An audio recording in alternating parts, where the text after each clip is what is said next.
Good day, everyone. I'm Teacher Mitch, and for our General Mathematics subject, we are on Module 1, Rational Functions, Equations, and Inequalities. In this module, we have some objectives. Okay. First one, we need to learn how to represent real-life situations using rational functions. And second, to distinguish rational function from rational equation and rational inequality. But before that, let us gauge what we already know in this topic. For question number 1, a truck that delivers essentials in remote areas can travel 85 kilometers. So, let's get the important values. Which of the following expresses the velocity v as a function of travel of time t in hours? So we have a v as a function of t, which is the time, is equal to, let us note that the formula of getting the velocity is equal to velocity over time. We have a formula triangle there. So yung distance, nasa taas siya, we will put the 85 there. And then, yung time is nasa baba siya.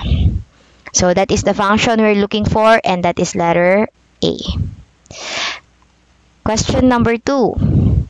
If the truck in problem number 1 was delayed by 4 hours, so meron tayong delayed dito, due to the checkpoints that it passed through, what will be the time t as a function of velocity?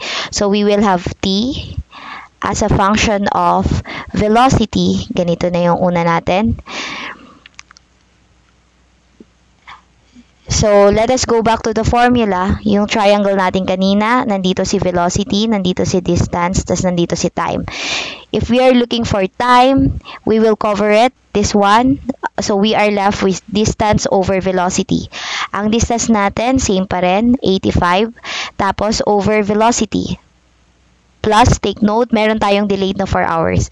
That will represent our constant. So, question number 2, ang sagot doon ay letter C. Ayan siya, letter C siya. Okay, understood? Number 3. As a cure to the epidemic that spread in the whole country, the Department of Health released a new drug that is subject for experimentation. Suppose this is the function.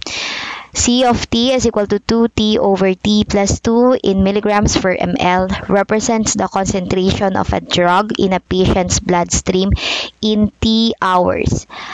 How concentrated is the drug after 2 hours of administration? So, yung nilagay ko sa box, yun yung gagamitin natin as a formula. So, meron tayo ditong t hours and that is the time. Gagawin natin, we will change all the letter t in this box to be 2. So, C of 2 is equal to 2 times 2 over 2 plus 2 is equal to 2 times 2 is 4. Then 2 plus 2 is 4. So divide it, we will have 1. Or we will put the formula 1 milligrams na nandito, 1 milligrams per ml. And that is letter D. Understood? Nag-substitute lang tayo ng 2 sa lahat ng values ng T. Okay, and number 4. If the distance from Manila to Lucena is approximately 140 kilometers, which of the following pertains to the function S, where S is the speed of travel that describes the time it takes, yung time is letter T, may T dyan, to drive from Manila to Baguio.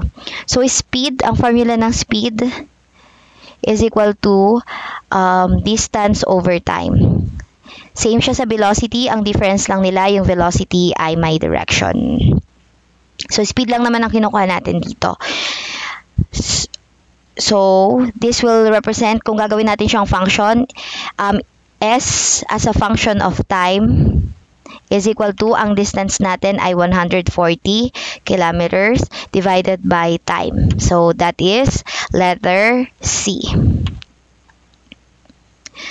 For numbers 5 to 6, due to the enhanced community quarantine, Banawe Food Spa temporarily stopped its operation, and to help the employees, the owner decided to split evenly its total revenue of 65,000 pesos. So, take note natin dyan.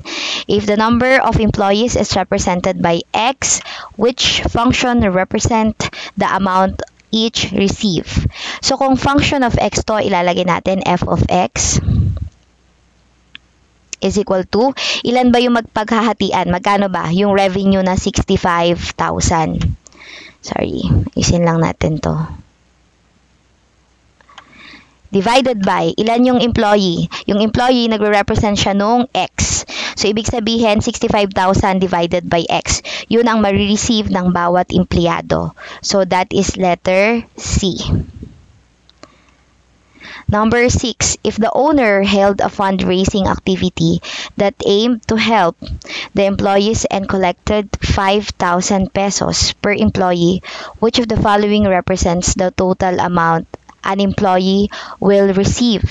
So, nagkaroon ng fundraising, tas may additional tayo na 5,000 per employee. So, babalikan natin. Ang gagawin lang natin, yung formula kanina, yung answer natin na f of x is equal to 65,000 divided by x. Mag-add lang tayo dyan ng 5,000 per employee. Ayan siya. So, that is letter C. Yan, nag-add lang tayo ng 5,000. So, yung additional, naging constant siya. For number 7 to 8, due to the inclement weather, the plane slows down the regular flying rate, which results to additional 2 hours in covering a 4,000 kilometer distance to its regular time. So, for number 7, write a function that expresses the time. So, time as a function of R. So, letter T. Ito ha. Brain ko lang. Time. Okay. Time as a function of rate is equal to, take note tayo, yung formula ulit kanina, kung sa ating velocity, kapag sinabi nating velocity, yung triangle formula natin, velocity, distance over time. So, kung ang nawawala ay time, ibig sabihin, i-divide natin yung distance over velocity. At ang distance natin ay 4,000. Yan, 4,000. Over ang velocity natin.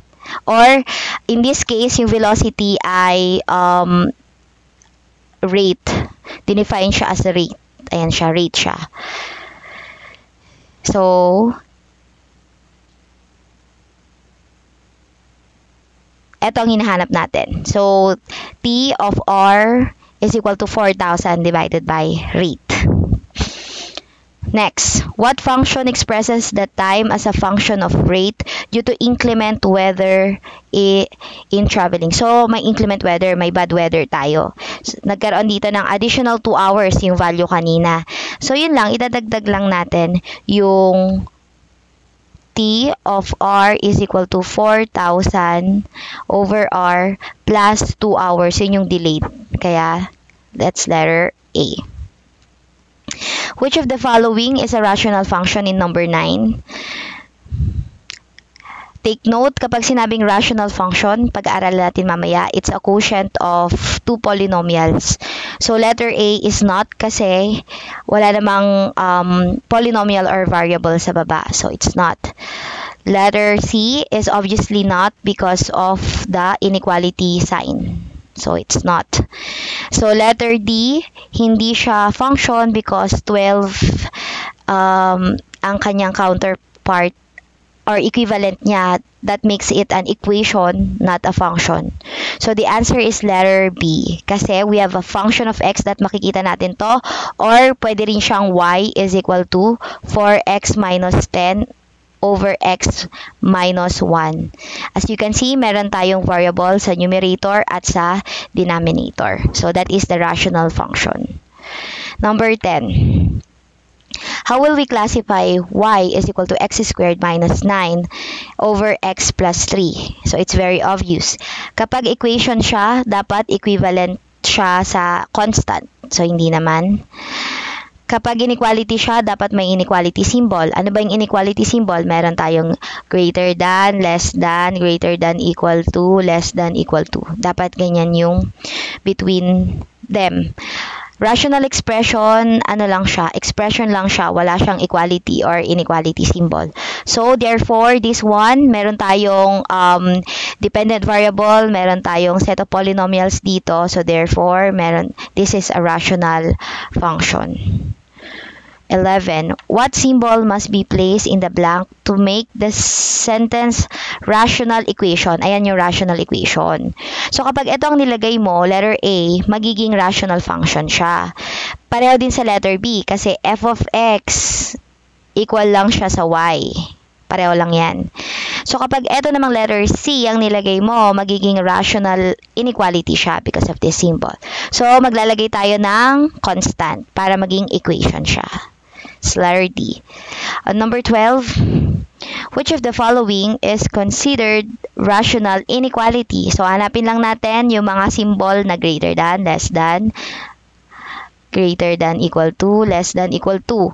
So, dito, merong dalawa, yung A at letter C. Pero, we're talking about rational. Dapat, it portrays a division or a quotient of two terms. So, in this case, letter C yun. Meron tayong fraction or may quotient doon. Number 13, which of the following is considered rational equation? Dapat makakakita tayo ng equal sign at dapat may constant on the other side of the equation.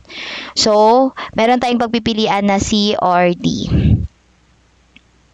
But, on letter C, as you can see, yung x natin ay nasa loob ng isang radical sign or radicand. Hindi yon pwede. Therefore, ang sagot dito ay letter D. Yan. Number 14, in the equation x plus 3 over x plus 2 is equal to x plus 5. What symbol must be replaced with 5 to make the equation rational function? What symbol must be replaced with 5? Okay. I think ang point niya dito is x plus 5. Ano daw? Or pwede na rin yung 5. Papalitan natin to. So, ang kulang dito para maging rational function is the presence of y or the presence of f of x since pareho lang yung dalawang yan. Kaya yun ang sagot natin. Pwede nating palitan yung other side of equation ng y or f of x. Last question, what symbol is present in the equation? Y is equal to the radicand x squared plus 3 or square root x squared plus 3 over x plus 2 for not considering it as a rational function. So, ang disqualify sa kanya para maging rational function is the presence of variable inside a radical sign. So, that's letter D. Okay, now we have a short preview of what our topic is